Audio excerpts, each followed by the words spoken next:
everyone, and welcome to a very special interview segment for the 1973 podcast. We're here with hopefully a friend of the show. That's what I always like to say going forward. Our friend Adele Bonnaffons Life. I know I screwed that up. No, I did my best. I couldn't throw any, French twang in there, no French toast, no French quarter, no French fries, nothing. So you get what you get, but we're happy to have you. So Adele, Ed says that you've watched the show before. Thoughts on the show before we get rolling? Yes. When he told me y'all were doing this, first of all, there are things that I'm totally blown away by comments and the quips and the ingenious responses that each of y'all have.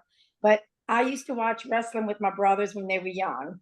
Hulk Hogan, Junkyard Dog, that era, right? So I'm not up to speed on all the WrestleMania now. And I told Ed that the other day, but it's very curious to me how y'all speak of everybody. Second thing is, I'm a true diehard Saints fan. I made sure you knew that. So when y'all are talking about the different sports and hockey, we used to have a team in New Orleans called the Brass. When my kids were young, I used to take them to almost every game. We found out more and more about hockey, and then, of course, it disappeared. So we haven't had hockey as a part of our sports ensemble, really, except when they were young. And Adam's 34 now, so he was probably in his early teens at the time.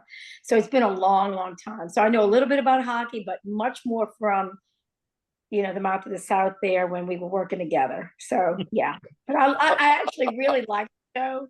It's beyond me, my comprehension at times because of your demographics, but I really have enjoyed it the last few weeks that I've been listening. Yeah, it seems like there's a lot of people that watch, but they don't want to admit that they watch because I get to see some analytics on YouTube, and it's funny because you kind of draw the conclusions of who's watching, but they never want to admit that they watch, or they watch hoping to see it fail, or they're not rooting for you. So I'll take the hate. We love the hate. I mean, especially the emails when we get them. I mean, I comb through all the emails almost every week, and there's some stuff that I could never even just bring on the show and talk about because it either get too heated or it would get too I don't know, too sideways with the commentary, and so yeah, good stuff. So the floor is yours. Why don't you let everybody know how we got to this point and how Ed asked you to come on the show. So for the audience, Ed, who is the mouth of the South, and I met, 9 years ago. And we started working together at Run and Try, which y'all know he worked at Run and Try really from the Slidell area all the way back into Gulfport to just recently. And we became fast friends because I was hired first to do some part-time work. And all he was told when he was hired as manager was, can you work with a 57-year-old lady? So he said, I can work with anybody. She'd be like my mom. And I'm like, okay. There was a joke in there, but I'll just leave it for another time.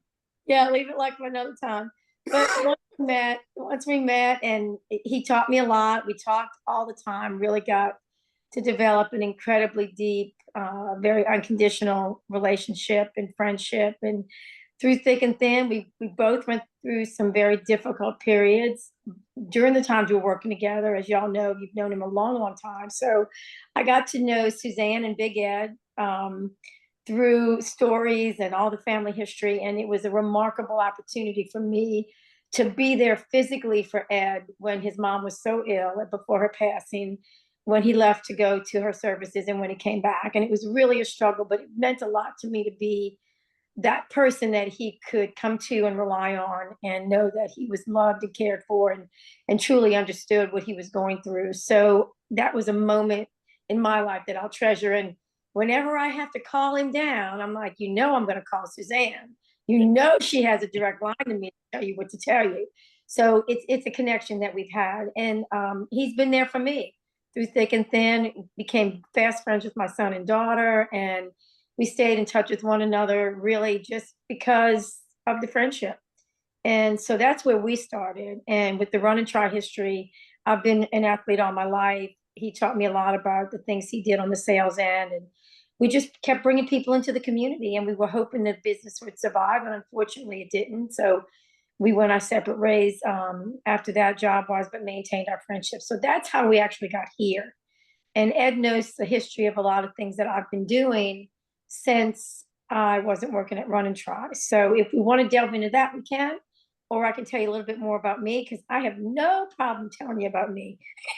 Well, just tell us a little bit, for people that don't know you, like me and Tom, just tell us more about your background and how you got, some of your sports background and how you ended up competing and life coaching and all that other stuff, and 3 different nicknames and aliases and, witness protection and time with the mafia and Whitey Bulger and all that stuff. So I grew up, I've always been an athlete. Started running and just participating in all the childhood sports that we did. And I had a little talent for the track and field. So I did that, but I was a really competitive tennis player. So any of the running I did through high school and through college was really to supplement being on the tennis court. And I was a championship level. I traveled, was ranked in Louisiana, ranked in the South for many years, and especially into my adult years. Played all the way through till just a few years ago. But I competed really on the circuit and into my early right till about 60. I'm 66 now. I'll be 67 in the end of the year. But high level, all championship level, singles, doubles, and mixed. So I would be on the tennis court 7 or 8 matches from Thursday to Sunday, because I was usually in the semis and the finals for all 3 divisions. So that's where the running actually started, was to supplement the tennis. And then I just fell in love with it. So I'm a veteran of 12 marathons. I counted up my half marathons last year, because I don't compete or run them as regularly as I did. And I have 453 half marathons. And that's the 13.1 mile distance. And then I can't even tell you how many 10Ks, but I have run the Crescent City Classic, which is our New Orleans 10K, the day before Easter. It is 48 years old. I have run it 44 times. And the only reason I missed the first 4, I was finishing LSU and also working on my master's at Oklahoma State for 2 years. So I wasn't in town. And I've run it every year since. So I can't be anywhere else except New Orleans on Easter weekend. I run that race. And then the 5Ks were all supplemental runs, and I was competitive for a while, but not anymore. So now I do a lot more walking. I do the cycling and the swimming. I'm not playing a lot of tennis at all right now for the last few years. So I'm not a triathlete like our illustrious fearless leader over here. As far as competitive, I just use all 3 sports to stay healthy. No, not you, Andy, Ed. It's like the coleslaw you get with your fish and chips. But I will tell you this. See, Adele, I gotta put up with these guys, because these were the guys that told me to bring my hockey gear when my mom passed away. These two were the 2 ringleaders for it, and I can never thank them enough for that. So I'll take being coleslaw every now and again, Oh, I got you. I think they're 2 of the guys that are in the picture that you showed me that y'all took, right? Okay. Absolutely. Yeah, I love that picture. That's a cool Me picture. too. It's one of the few pictures that we shared from way back then when we had a chance. But to be honest with you, have you ever seen Ed in a tri suit when he's competing? Took my breath away. I'm just Wow. I just saw a lot of camel toe when I said I can't look. I just said I can't look. Too many marbles in one bag. I can't do it. Can't do it. I think it goes back to those salmon colored pants. Yeah. But you know what, guys, y'all can rock them because you're real men, right? You're real men. You can rock the pink. I've been told otherwise by a lot of people. Okay. Well, so my fitness life is really my lifestyle, the fitness and the healthy lifestyle. And I am a cancer survivor. So it truly got me through. I battled cervical and uterine cancer from the age of 30 to 40. which was very proactive on my part. I didn't have any children, and cervical and uterine cancer really is a death sentence if you want to have children. But 35 years ago, 36 years ago, with my diagnosis, what I did was have surgeries every couple of months, then some major surgeries. In the interim of all that, I was extremely blessed to have both of my children during those 10 years, which I wasn't even supposed to be here past the age of 40. I'm 26, almost 27 years clear of cancer now. So every day is truly a gift. That's why I wake up every day to cause trouble for somebody. Doesn't matter who it is, it's gonna happen. I just know it. So that has a lot to do with my lifestyle, and it has a lot to do with the different things I've done. So my education base was in the human resources, family counseling, marriage and family counseling, a lot of communication therapy, the sex therapy that goes along with the relationship therapy, all of that. Behavioral sciences was really the forte of my master's program in undergrad in psychology and sociology. The reason I got into life coaching and the high performance coaching a few years ago, life changes. I wasn't working at the time. I was working part-time actually for some friends, just trying to make ends meet. And I was approached when I really needed the most to go into that field. And Ed knows my kids, and he says, Mom, you do this all the time. Why don't you go ahead and establish an income producing career with it? So with our nutrition business, I've been very, very well versed in the fitness and nutrition business that we have. My son has. So we transform lives every day. We're transforming lives in that arena. So the high performance coaching and the life skills coaching and all the empowering and encouraging and motivational things that I do is now in a little package. And what happens with that package is I have a framework that I work within when I'm doing some one-on-one or some group coaching. I'm still developing a clientele in that, but it's the frameworks to really develop anything from clarity and focus and confidence, productivity. Time management is some skills that I help people develop in the business arena or personal arena. It's not about an age group, but demographically speaking, when you get into your 30s and 40s and you might be raising kids or you're trying to establish new careers, you tend to lose the focus of good habits because you're so distracted. And that's one of the things that's going on with all the things in the world today and social media and all of the things that really just crowding on your head.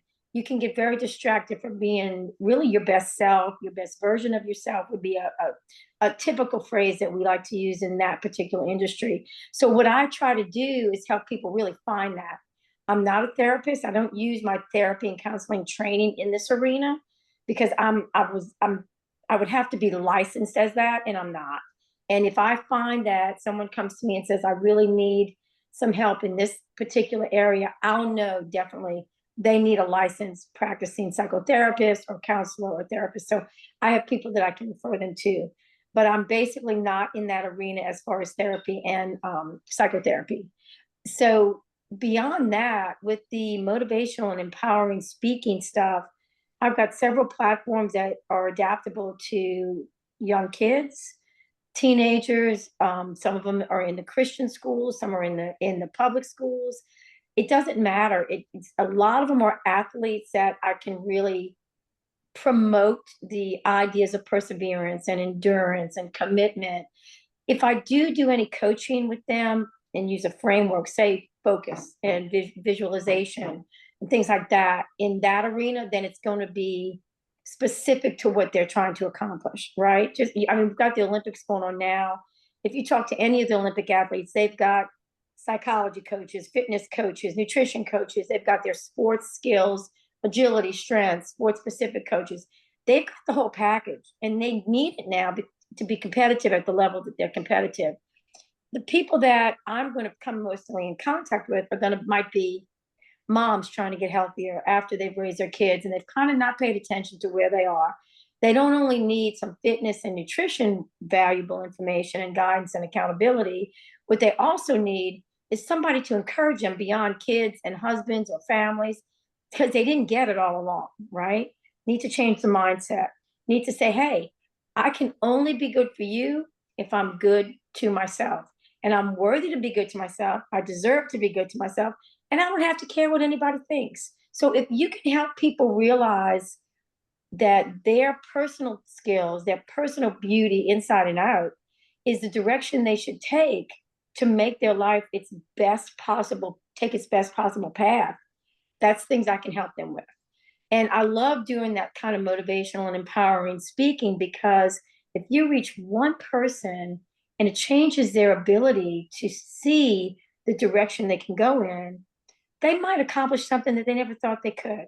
And they might be able to bring that to somebody else down the road. And I like to share a story that I had.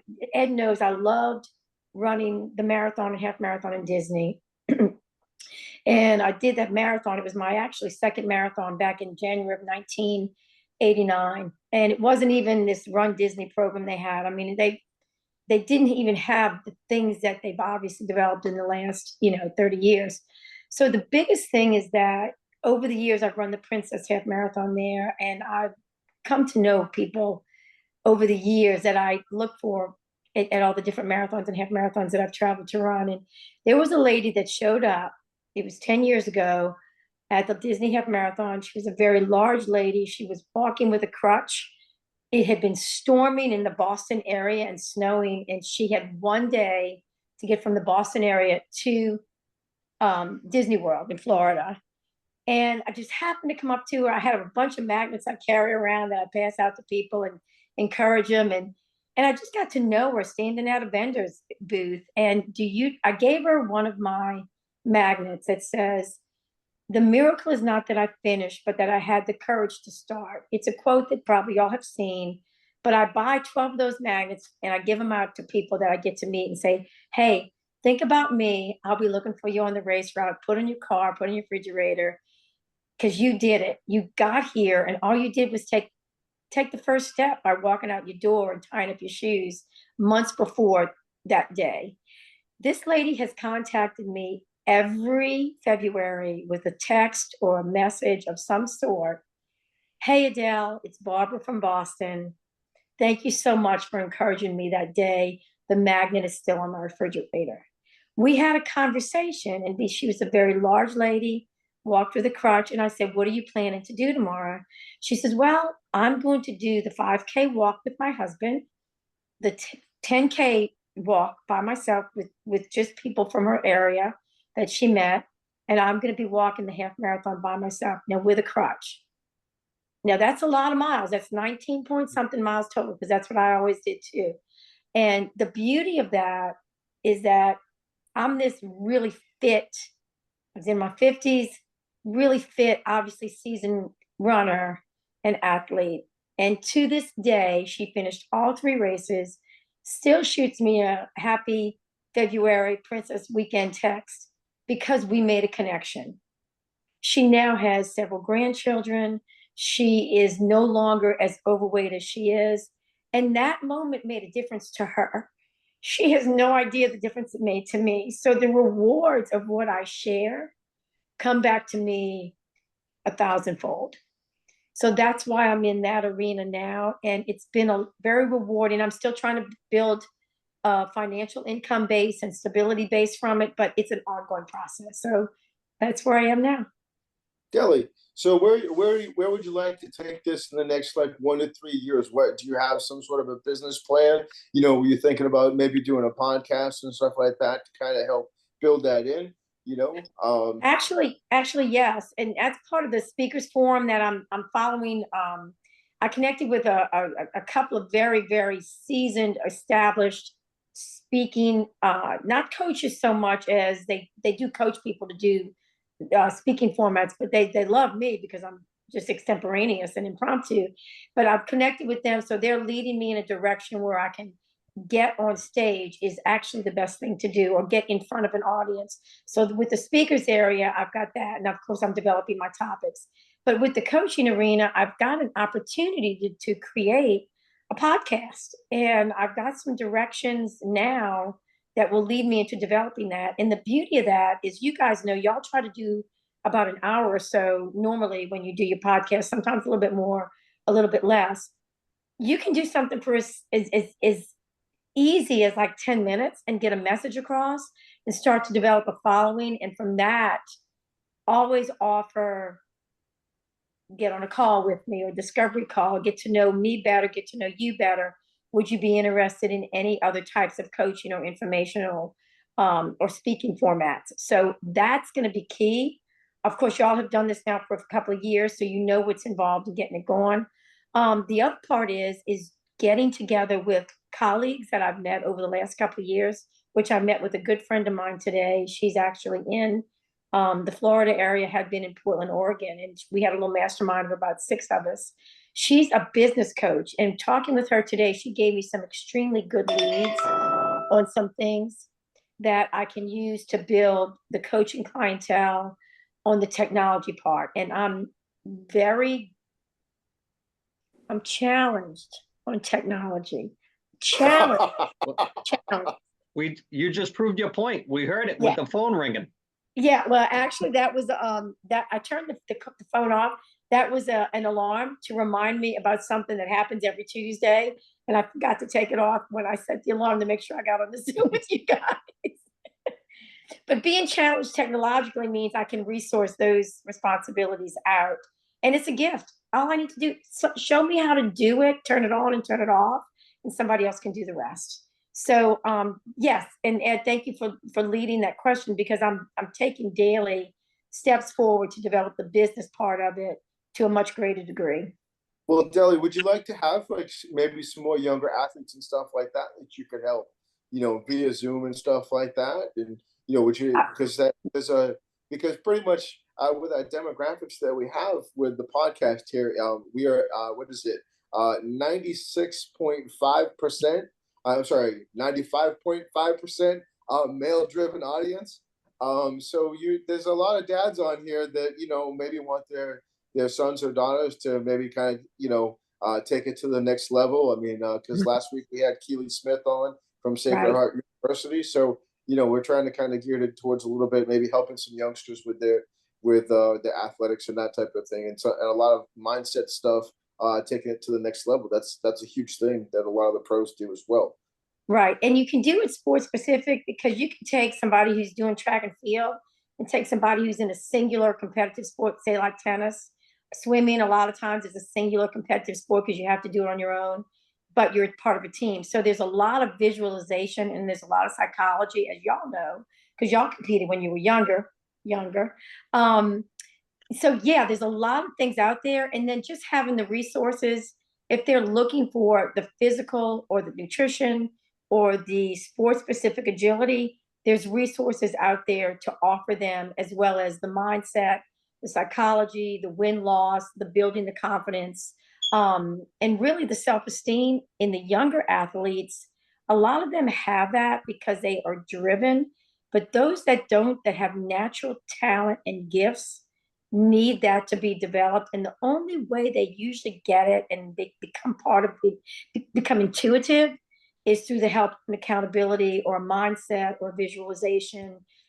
Basically, this part, the mental part of coaching, compared to what their physical gifts are and talents are, which would be their physical agility, strength, sports specific coaches. So yes, definitely, I'd love to be doing a lot of that. It doesn't matter if it's male or female either. Now, if it's a sport that I'm not necessarily as well versed in, because I'm not as well versed in hockey, as I mentioned, the key would be having the right resources to know what some of those athletes do. And that's based on my own personal research that I can learn from the outside looking in to be better prepared to help them with what I can offer them compared to what their physical and training coaches can offer them. Tom, question. Sure. Did being a high performance coach lead you to being a motivational speaker, or was that vice versa? Because to me, it seems like being a coach, there's a lot of motivational speaking that's kind of involved in coaching. I actually did a lot more human resource and motivational things prior to having the opportunity to get certified as a coach. And honestly, I'll be very, very honest with you. I did not think I would pursue a lot of the speaking because I do it all the time without using it in a structured platform where it can be an offer that might be income producing for me, as well as reaching larger audiences. One of my major desires, and I'll share this with you, Tom, Ed knows I love the beach. I would love to have a group of whoever it is, if it's a group of ladies go for a walk, have an iced tea or whatever they choose to drink, go for some walks on the beach and have sessions doing that, or sitting on a bench at a park after a walk, after a run, maybe after a bike ride, or just sitting with a group of people having conversation. It doesn't have to be in the structure of an office. Obviously, a lot of calls are done by Zoom now. Face to face is a beautiful opportunity because you really get to see their reaction. You get to feel them near you. And so, as many times as I could, I would do that. And that's where a lot of the motivation comes in when you're actually maybe planning or working in a certain framework. So, yes, and thank you. Adele, I got a question. So Yes. if you're a person that's in that neutral stage where you're kind of put a lot of stuff off for yourself because you're focused on a schedule for whatever that is, Mhm. what is the first thing that you would tell them to do positive wise, like get out and get walking first? And what's the first thing you would tell them to cut out? Like sugar or your diet, or your first thing you would tell them positive and to cut out to move forward into the next step of regenerating yourself and your life. What would that be? Yeah. The transformation that they'd like to achieve. I use the word transformation because that's basically what happens, right? It's a big word, but when people hear that word, they automatically think I can be better than who I am now, because that's a long-term goal down the road, right? The first thing I'm going to look at, and I'll respond three different ways, if you don't mind, Andy. First Yep. thing I'm going to look at is really kind of like a wellness profile with them. And I'm not talking just food or fitness. I'm talking where they are in life right now. And if one of the things they need to do is get some fresh air, they're going to go walk around the block. I'm going to tell them, just put the phone down. If you want to carry something for security, carry a house key and carry something that you can use if you have an emergency, but turn it off because you absolutely need it. And walk around the block. And every day or 5 days a week, add another block. So eventually you're out there 10 or 15 minutes. Get that away from all of the distractions. Find a happy place. That's going to be the first thing. The second thing, if I do look at the food, is going to try to really cut down on any sugar intake that they have. Sugar really affects the brain health. It affects the heart health. It affects the weight and nutrition that you're not getting. It really, y'all know that. You totally, if they're a smoker, I'm going to tell them they really need to quit. I hate smoking. I've never smoked. I'm horrible about smoking for many, many reasons. If they are a smoker, they really need to quit because they need to prolong their life and they need to improve their environment, because it's not helping them even with secondhand smoke. So those would probably be the biggest three priority things I'm going to ask them. And then I'll get into a wellness profile with the food and fitness. If they really drink a little too much on the alcoholic side, I'll ask them to start cutting back and portion control on food, alcohol intake, as well as hydration and all the other things that go in that. But those would be the three biggest things from the start. Tom, you got another question? Well, I'm just curious, what inspired you to become an endurance athlete? Because up here, when they have the Boston Marathon, you see a lot of stories, and it's usually people that are cancer survivors. So I was curious, that's what got you into running. I started running in high school to supplement my performance on the tennis court. I just fell in love with it. There are very few people that are runners or triathletes that are also competitive, and I'm talking high level, championship level, that lose to someone who doesn't have the endurance base that a runner has. I was beating kids, ladies 30 years younger, because if you can't stay out for 3 or 4 hours, I can. Hell, I'm at mile 20 or 22 by that time. I'm almost finished the marathon. I've got food and beverage left. So the key to getting into the marathon parts of my life, I ran my first marathon a month after I turned 40. I was running and started building up. Every time I had cancer surgery during those 10 years, I increased the amount of mileage I was doing. I was playing a lot of tennis. It was my sanity. Running was my sanity. It kept me alive, both mentally, physically, spiritually, everything. But because it was easy for me to do and I could release the stress and anxiety of what I was dealing with the cancer, remember I had the 2 children during those 10 years. When I was 32, I had Adam. I was 2 years into my diagnosis. I had Callie at 37. Both of them were miracles, believe me. So at 37, I literally turned 40, and my biopsy prior to my 40th birthday, the week I went in, was the first clear biopsy in 10 years. So that was December 6th, 1957.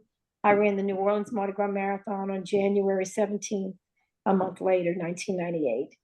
So my story was the running was there already, but it saved my life through those 10 years.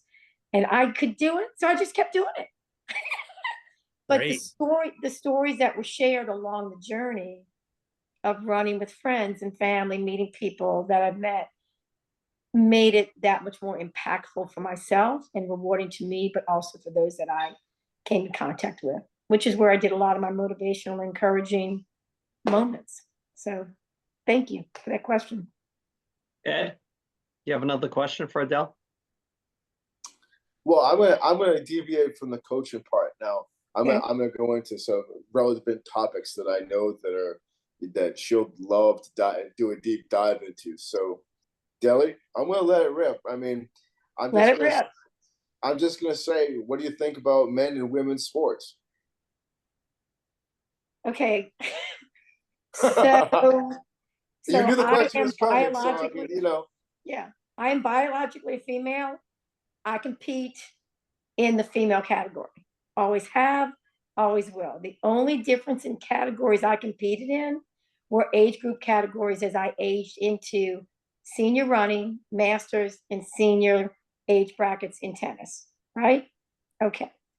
That being said, I will always compete and perform as a female. So my comment to that is I truly, truly believe I have no judgment. This is a non-judgment answer. I have no judgment to lifestyles and choices or changes that people make because of their choices. I do have an issue with how they compete at the minimal level, like T-ball, to elementary sports, to high school sports, to college sports, to qualified top of the world Olympic athletes.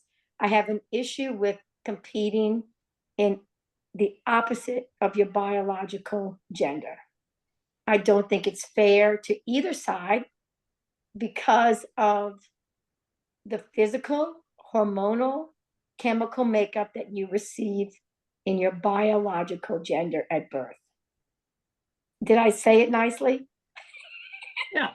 No, You did I That would was very say it, polite, Adele. Okay. I mean, I've got to watch the ethics here, right, guys? Right, sure. Yeah. Yeah, but Adele, you don't have a human resources department, so Yeah. Well, yeah. But I'm building a business and coaching as well, you know, and motivation. there is that.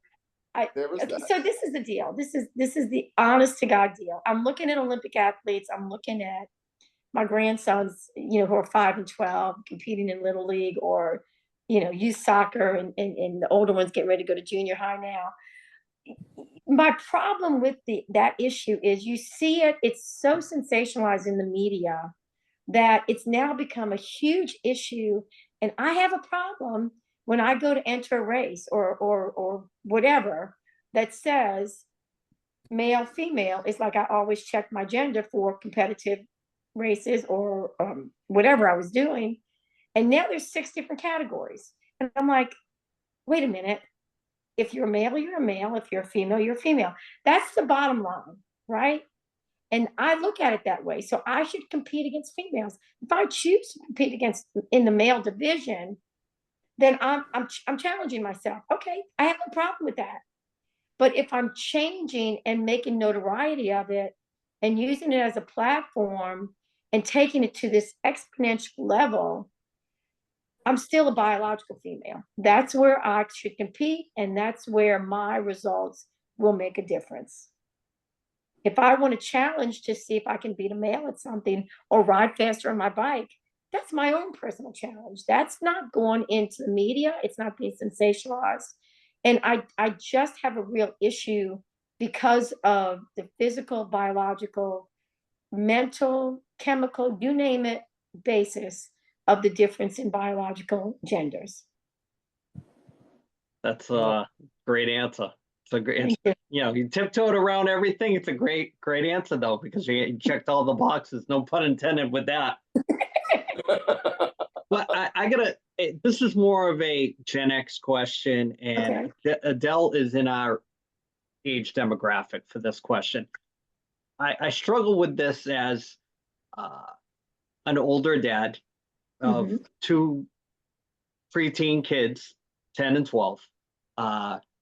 Where did we go so far off the path of sports in the 70s and 80s to where it is now, the wussification of sports, the not being allowed to be just a regular dude? Like, what I mean by that is, when I was a kid, you're drawn to certain athletes or pop culture people or something that you think is cool as a kid. We didn't have social media back then, so it was television driven. I thought Evel Knievel was the coolest guy on the planet at one time. You hear all the stories after how he was, but as a kid, you're going, wow, this guy's awesome. Where did we go wrong as a society from going from the Burt Reynolds, that era to where we are now, where, you know, you can't even be a guy anymore. You have to be just vanilla. Right. What's your thoughts on that? So I believe a lot of it has to do with the lack of accountability and the lack of people not being told no, and the lack of letting people make mistakes or not make the all-star team or not make the team at all, right? It's okay to not do everything, but the accountability and the accepting of everybody deserves a trophy for participation. I got that. Okay. All right. You want to do that. I did that in the swimming arena. My daughter swam most of her life. And these little bitty children are not fast, but all they want is a little ribbon or a little trophy. But as they get older, they earn that first place ribbon. They're not given a first place ribbon. They earn that high point winning trophy for the league or the championships. They earn that coach's award for sportsmanship and community and service to their teammates. Not everybody gets it. So not everybody should. So my way of thinking right now and looking at education when I was there, they used paddles when I was coming up. And I'm telling you, they used paddles. And I didn't believe in them, but they used them. You had people out there teaching you right from wrong, 2 + 2 = 4. And that's the way it always is. The value system has changed to be too accommodating. And I don't believe everybody should be the all-star. I have been the all-star and I have not been the all-star. I have been president of everything, and then I'm not. I know what it takes to achieve the pinnacle, whether it's a position as a director or being voted president of the student council, which is only one that year in the entire universe. That was me. Okay. I had that privilege. I used that platform. But the deal is that the accountability from the coaches and the parents is not there anymore. And you're seeing it in education too. So you're not being supplemented in the education arena to teach the athletes that are participating. Let's just take the high school level of sports. If they don't make the grade, they shouldn't be allowed to participate in anything. A club, a sport, cheerleading, band, anything. We had those accountability markers. If you didn't have a B average and maintain that time management for your studies, your practice, your competition events, you didn't do it. And you were supported at home by the parents. That's what the school rules were. That's what the school parameters were. You didn't get a letter just because you sat the bench. You got a letter because you were able to practice, participate, and be part of a team. You gave something to part of that team. If you did an individual sport, you still had to show up for your practice. You still had to make your commitment. And whether you came first place, second place, third place, or last, if you showed up every day, and you did what was required and you kept that 3.0 average, then you had the opportunity to get a letter and potentially a letter jacket. If you didn't, you don't get it. So I don't believe that everybody deserves the awards. And I don't believe everybody should make the team. And the accountability factor is huge. And I also believe that parental influence has been a major negative factor in the last 2 decades compared to the positive factor it was as a support to a coach, or participation as a coach, or participation as a team support person, like bring the snacks, help the coach make the phone calls for practices or cancel practices or traveling arrangements. Help the coach do that because the coach is out there making arrangements to teach these kids how to develop both as an athlete, but as a qualified, important, service, community-oriented child into an adult. Nowadays, you don't have that to the same degree. You have it, but it's more recognized on the negative end. Before I kick another question to Tom, I just want to say I agree. Real quick, I don't want to get on a diatribe with the whole thing, but you're setting these kids up to fail because when you get into the real world, let's just say there's one job. Two people go for that job. One person's going to get it. One person's going to be butthurt. That's just how it is. They don't create a new job for the person that didn't get the job. That's just like a participation trophy. You don't get something. You competed for one job, one person. There's a winner and a loser, and that's it. Any championship, there's a loser. Your second place is, first loser. That's what they say. And then how you deal with it has changed too. You have people that are able to brush it off and move on and try harder or try something else or try something different. And it's no big deal. It's just a win and a loss.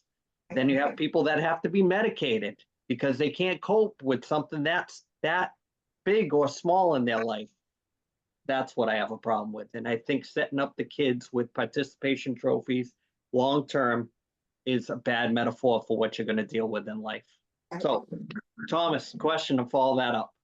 Sure, it's kind of totally off topic, but I saw on your bio, you're an LSU girl. So my question is, are you a Nick Saban girl or are you a Les Miles girl? Okay, let me explain that right off the bat. I chose the Saints shirt on purpose because we're getting into the football season. Les Miles is a character. I think he did a lot of good things, but he also had some skeletons in the back closet. Nick Saban, I respect him. I respect what he's done as a coach. Nobody liked him when he left LSU. He took a national championship, but I will tell you this. He took a lot of great memories. He didn't put up with a lot of crap from athletes that didn't pull their weight, like just talking about. And he made something of those guys. When you went to Alabama, I don't know if y'all saw the SB Awards and his reception of the Icon Award. His speech recognized his year at LSU, which was the very end of his speech, but it recognized what he accomplished in creating men, not just athletes. And I respect him for what he's done in that arena. Now, will I wear Alabama or encourage anybody I know to go to Alabama? No. There's only one school, and it's LSU. But I do respect him a lot more than I respect Les Miles, post Miles' contribution to the success of the LSU program. Because he did do some things that I don't agree with that allowed athletes to still participate. And then it took them 3 tries, 3 strikes, you're out. I'll give you a prime example. Tyrann Matthews had everything going for him. He's now a Saint. He'll finish his career as a Saint. That boy had some issues. He was given a second chance by Les Miles, and then he was gone. But that boy took with it. He had a great family background and support. He went to St. Aug High School here, which is a Catholic, Black, all boys Catholic school here. They don't put up with any crap.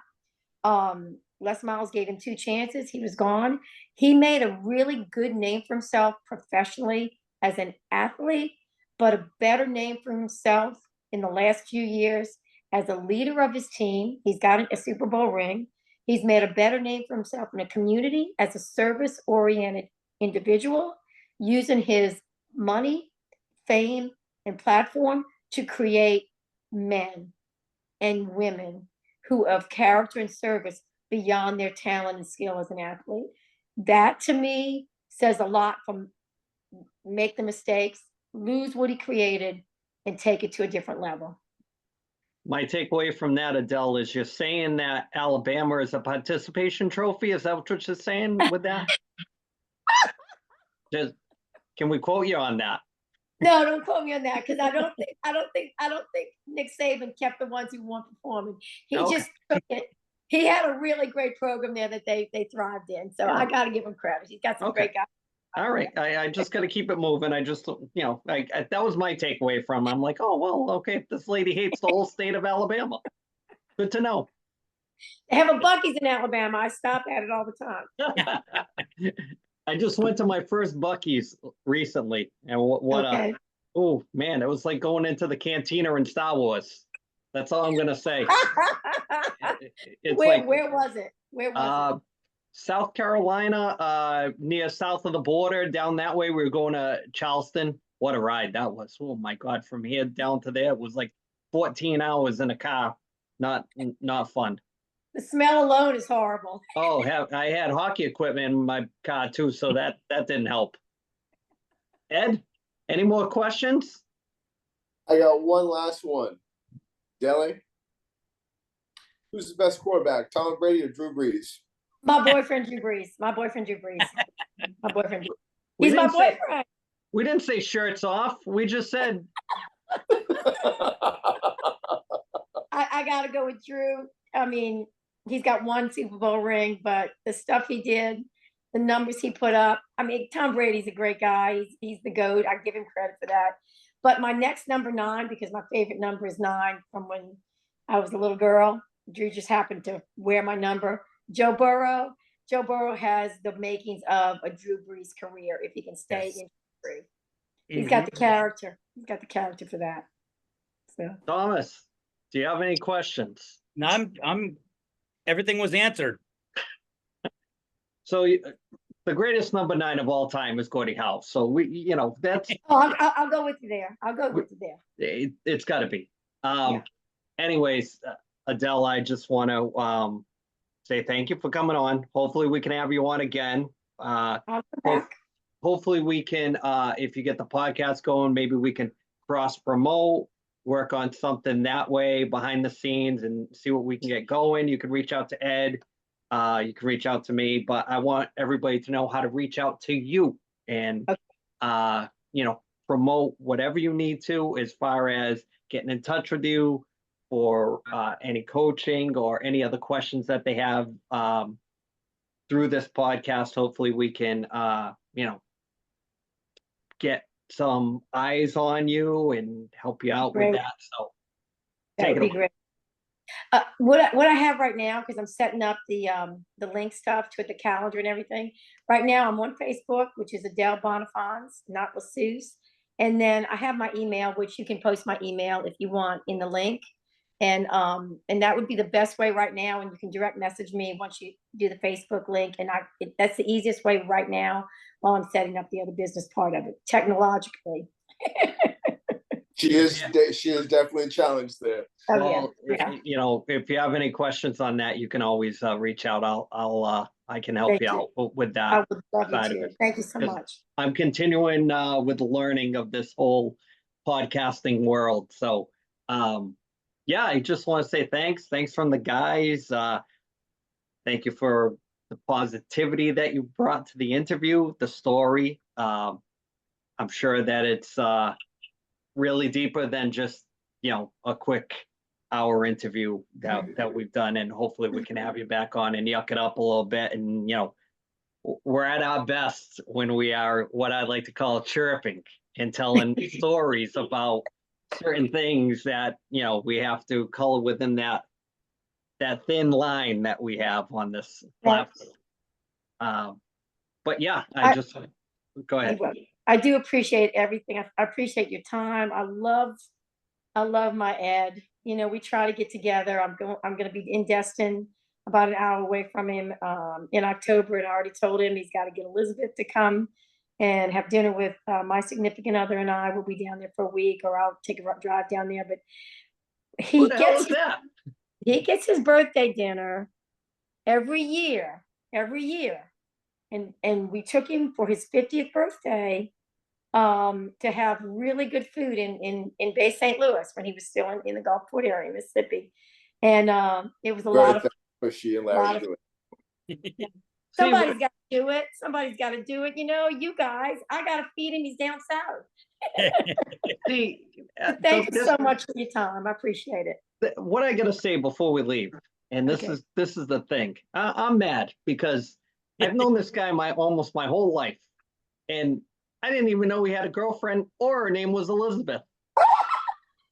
What the hell is going on here? I guess that has to be edited out. Oh, jeez.